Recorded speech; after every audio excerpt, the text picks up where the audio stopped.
Now at 5:30, the fight to get President Joe Biden on the ballot here in Ohio. His campaign is adamant that he will be on the ballot come November, but officially, that's still up in the air.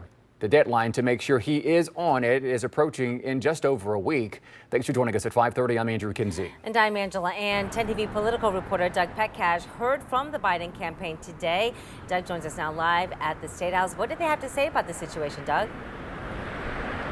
Well, you know, Angela, as we speak, state leaders on both sides and in both chambers are saying that they're having negotiations and discussions with the focus of getting President Biden on the ballot in November. I did reach out to the Biden campaign this morning, and they sent a statement about the ballot situation saying Joe Biden will be on the ballot in all 50 states. State officials have the ability to grant provisional ballot access certification prior to the conclusion of presidential nominating conventions. In 2020 alone, states like Alabama, Illinois, Montana, and Washington all allowed provisional certification for Democratic and Republican nominees. Now, however, both Secretary of State Frank LaRose and Attorney General Dave Yost say Ohio law does not allow for provisional certification of candidates, that they have to be officially nominated by their party. The issue is that Ohio's deadline to certify a candidate on the ballot is August 7th, 90 days from the election. But the Democratic National Convention won't officially nominate President Biden until August 19th, almost 2 weeks later. To fix this, the Democratic National Committee can either move up its nominating convention, or the state legislature can create an exception and allow President Biden to be on the ballot. The legislative fix is what leaders have been talking about.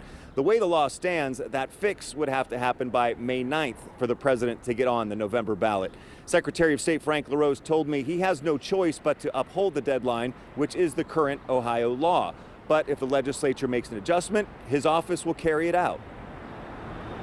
There's always an ongoing conversation with them about, if they're going to make this change, making sure that it's drafted in a way that it can be executed, but also to make sure that they meet the deadline, because 90 days is the effective date for bills in Ohio. So unless they were able to get an emergency clause, that means that by early May, they would have to get this passed.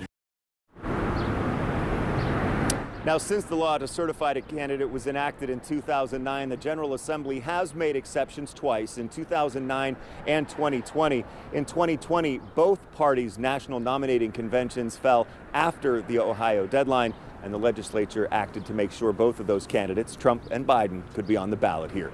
Live at the State House, Doug Petcash, 10 TV News.